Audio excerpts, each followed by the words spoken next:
This is WCBG, broadcasting from Wagner College in Staten Island, New York. WCBG, small college, big voice. Hi, I'm Jeanine, and I have a very special guest with me here today. I have Ian McQueen. He was one of the producers for the short series on YouTube called Strings Attached. Hi. Hey, How are you? I'm good. How are you? I'm good. Thank you so much for doing this interview with me.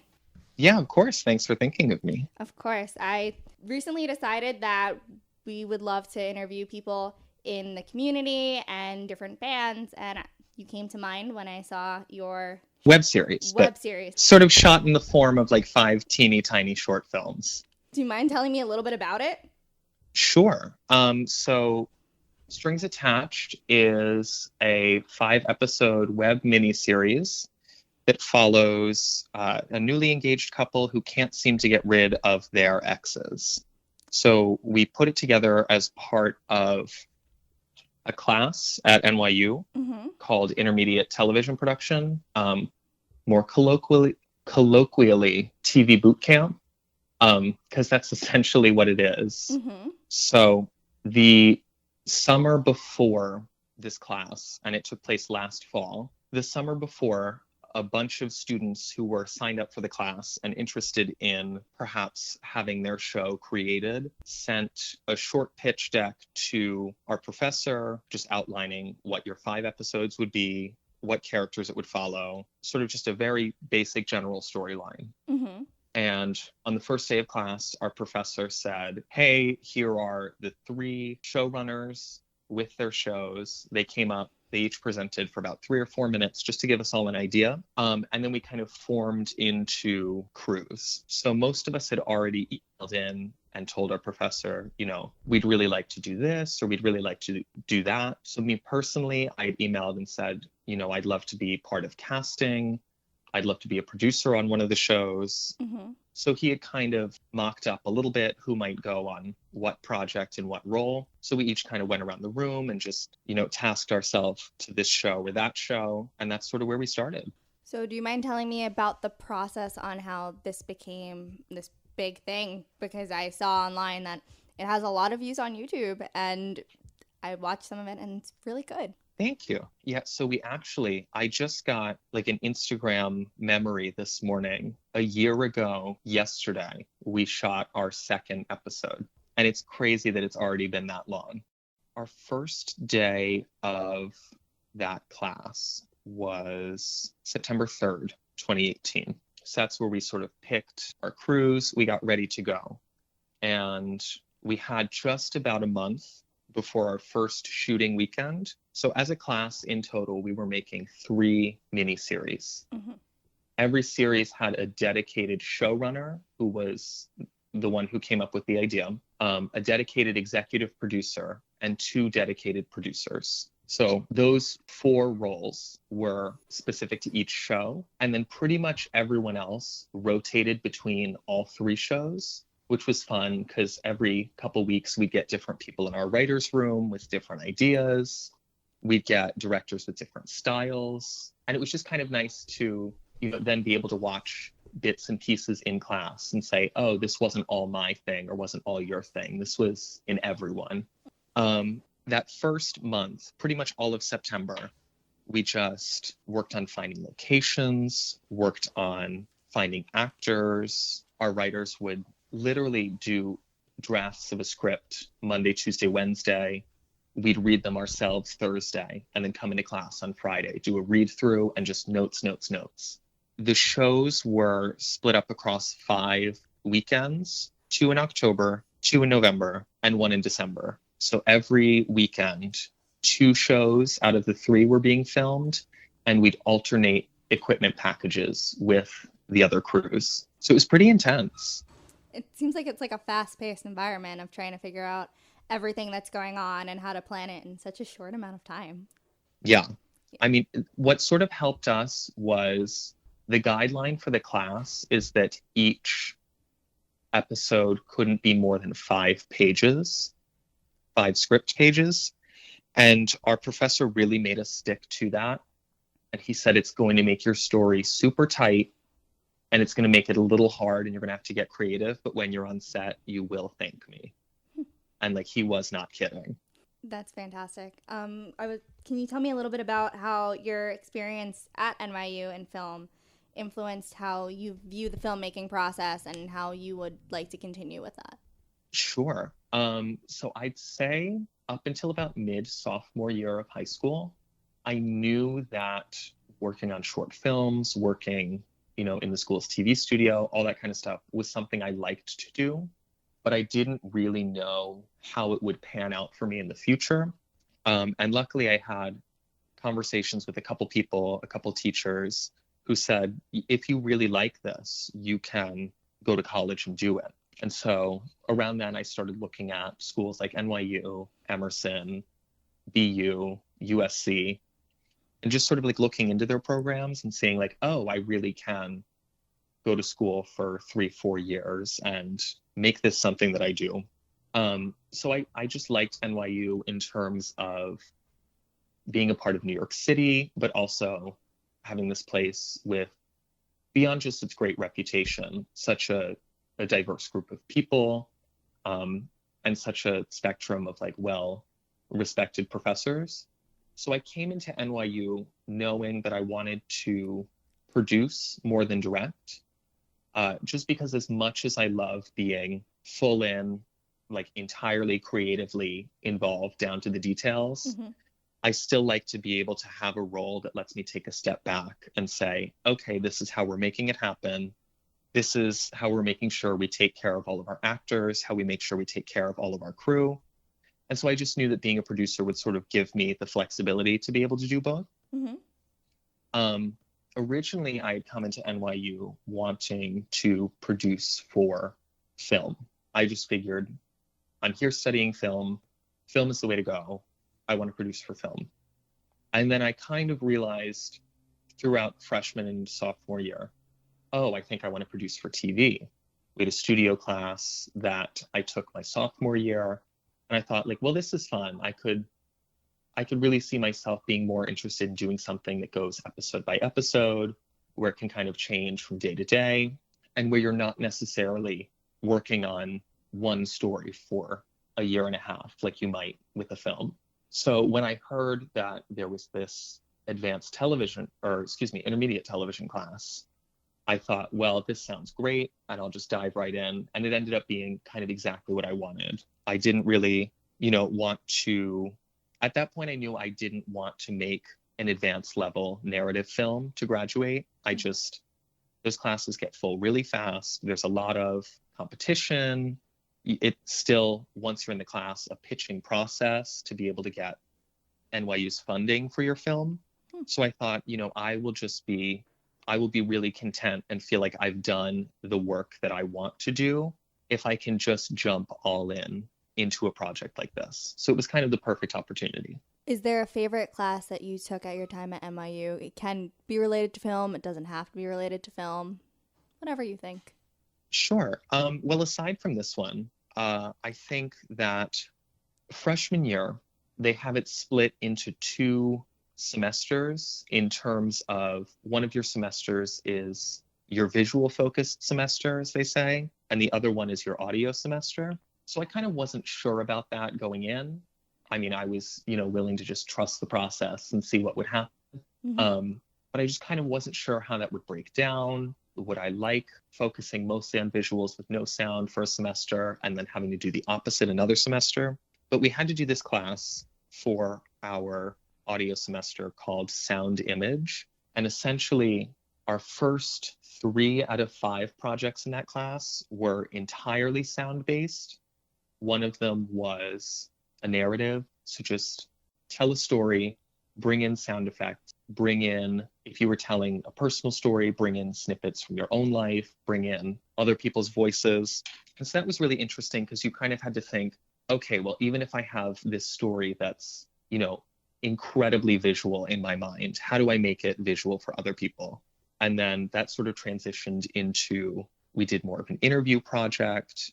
We did what they called a vocalization project, where you could essentially create any soundscape, any song, any scenario, any story, exclusively using your voice. So that was kind of incredible, just blowing open the concept of how you think you're limited by the sounds that you can make and the sounds that you hear. So we had people doing full on like dramatic sort of retellings and providing all their own sound effects. There's one that I remember very specifically. Somebody had written a story for another class of theirs, and it was about kind of like a psychological thriller. And the first scene before the character really gets into the story and gets going takes place in a car, and the character pulls over and gets out of the car. And this one student did all of the noises of the car, of driving, of getting out of the car by themselves, with their mouth, with their voice, with just different noises they made on their body, and then just put them into the software and sort of mucked around with them and added effects and distorted pitch and all that. And it was, our jaws dropped. It was incredibly, incredibly convincing. He said it took him just hours upon hours upon hours. But I think once I sort of let go of my, is this class going to be for me kind of concern, and just went full in, it was kind of incredible just to have this moment of, you're always so focused on visuals when it comes to film, just because that's naturally where it lends itself. Mm-hmm. So taking a whole semester to just focus on making your storytelling exciting and interesting and different by audio alone, I'd say I still think about that class and what I learned and how I can just, before I even get into visualizing a moment of what a story would look like, just what it's going to sound like, what I can do to make sure that it's coming across just as much to the ears as it is to the eyes. I love that because it's something like I've never thought of before. And I really enjoyed hearing you talk about how it's had an impact on how you think about these different things in film. And honestly, I might have to take a step back and look at them myself. I would have never even thought of that. So who is your biggest role model or influence? I don't know. There's, in a lot of different ways, there's a lot of people's work who I really admire and really like.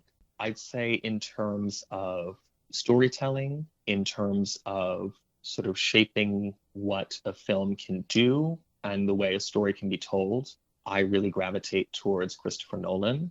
Mm-hmm.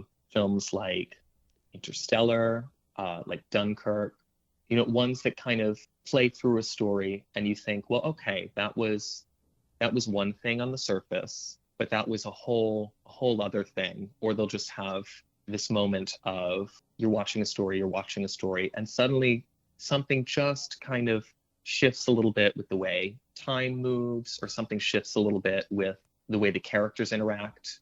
Mm-hmm. And you think, hold on, like this is gonna end after 2.5 hours, and it'll take me another 2.5 hours to think about the ways in which that just unfolded. I'm trying to think, for a film and TV student, I'm an incredibly sporadic, film and TV watcher. Mm-hmm. So even just now, I'm kind of catching up on some shows that I probably should have started or been well into a long time ago. I can take in people's recommendations and think like, oh, okay, well, it's fine if I miss this show, this movie, this thing, because I've heard that, this one, and that one are really the ones to see. But then on the flip side, I don't always feel like I really dive into one director or one actor or one writer's work.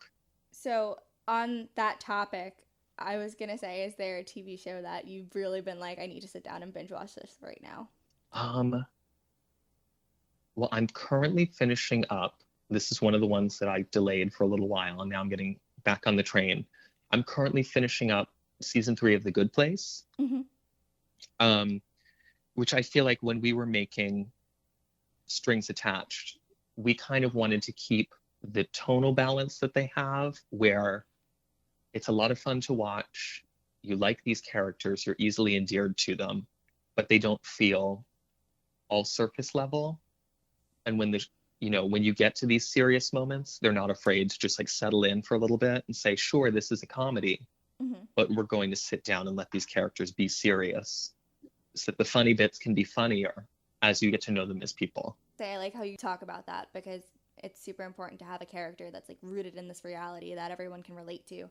And I think those moments that you were talking about really emphasize the fact that it's, even though it's like not our reality, we're human, and it's this reality of being human.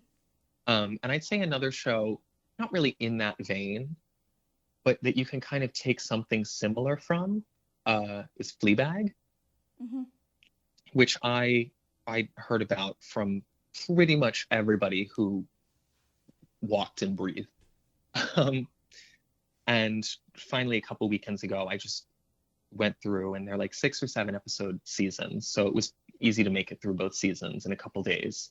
I just think the writing on that show is, again, just a perfect mix of funny and smart, in the way of it's not going to shy away from being real, but also if being real lends itself to a moment where it's going to like poke fun at life a little bit, or just poke fun at the absurdity of the way things are, it'll totally lean into that. So I'm going to ask you a question that our social media director, Grace, has been asking everyone we interview, but we're going to slightly modify it because we're interviewing you about film and television. What is your opinion on redigitizing actors' faces who have passed away onto someone younger or stand-in actor so they can be in films, like how they did that with Carrie Fisher for Star Wars? I feel like that comes up the most when it comes to franchise movies. Not that some of the franchises recently that have either been sort of reinvigorated or rebooted haven't continued to put out great work and really well done work, but I think it's almost a sign that it's time to move on. Not that I don't think that we can't sort of continue expanding on, these stories that our parents grew up with, or these stories that our older cousins grew up with, or even 20 years from now, expanding on these stories that we grew up with. But I just, naturally watching it on screen, there's something a little not right about watching an actor who didn't perform the part, quote unquote, giving that performance. And I think if the whole idea behind making movies, making TV, is to immerse you in this world where you feel like you can just totally give in to everything that they offer you, then moments like those are always going to break that just a little bit. If you watch a movie from 40 years ago and the actor has since passed, well, you know that the actor was still there on set every morning, saying those lines and thinking about those line readings and things like that. But if you watch, and I'm fully going to admit now that I have not seen, I've heard that they're planning a little bit more of it for this recent Star Wars movie. But I know they did just a bit of it in Rogue One, which I did not watch. But it's a little uncanny in the wrong way when I think that we should maybe let those characters or those stories kind of leave them where they lie and find ways of incorporating new people. That was a little bit of a roundabout answer, but I hope that made sense. No, it makes perfect sense. I think it's a really good answer, and I really respect your insight into your opinion on that. Do you have any advice for anyone who is interested in going into film or TV production? Sort of give 2 bits of advice, if that's fine. That's totally fine. The first would be to keep looking for creative outlets, in the sense of always have a little project on the side to be working on, even if it's just something you're writing for yourself, even if it's just, like sketching out a story that you saw in your head, just little bits of creative inspiration, because it's super easy to start feeling creatively unfulfilled. I've sort of been looking for full-time work these past couple months. And I want to say like mid-July, I just had to text a friend and, I said to her, I know you're always working on stuff. Do you have anything we can work on together? I just need to, even if I can make this something that once a week I'm just a little bit creative on, just always have something that you're interested in. You can dedicate as much or as little time to it as you want, but just keep something there. Because I think once you sort of lose the the routine of doing it every day, or in my case, the routine of having 5 classes where you had to do 5 different sort of creatively inspiring or maybe creatively exhausting things all at once, it gets a little tough to keep it up. And then on the flip side, I would say what I really leaned into more than anything was always making sure, and this is going to sound a little counterintuitive, but it all connects. Okay. Was always making sure I had a class or 2 that wasn't film. So I think as great as it is to be always staying creatively inspired and like sort of into something that you're passionate about, you have to give yourself an hour to just kind of step away and do something else. So I guess if I were pitching this to somebody who's maybe looking at film school or would be going into a film program, think of anything else that you're interested in and make that one of your classes during the week. And if you're not sure, just spitball something. Think, oh, well, I really loved that politics discussion that I had with some of my classmates the other day. What if I took a like politics 101? And you'll find that by doing that, when you come back to your 2 or 3 classes of full on 100% got to be creative, you're really in it because you've been able to step back and think about something else and sort of let your brain rest and like marinate on all these other ideas you're having. And when you come back to it, you're excited, you're ready to go. You almost like have stuff on the tip of your tongue all the time. Definitely understand and respect that. And Yeah. as you were saying, like take a politics class, you'll learn about what's going on in the world too. And then that can give you more insight and more material to work with. It gives you those moments to just be super locked into something else, to interact with some different students, different people, other professors, and just sort of broaden another horizon. Well, thank you so much, Ian, for taking the time out of your day to talk to me and talk about Strings Attached and what you've learned so far in film and TV. And I think it's fascinating, and I really appreciate you taking the time out of your day. So thank you. Of course. Well, thanks for having me to talk about it. Of course. That was Ian McQueen from Strings Attached. If you really like this interview, please make sure to check out the series on YouTube. Thank you for tuning in today.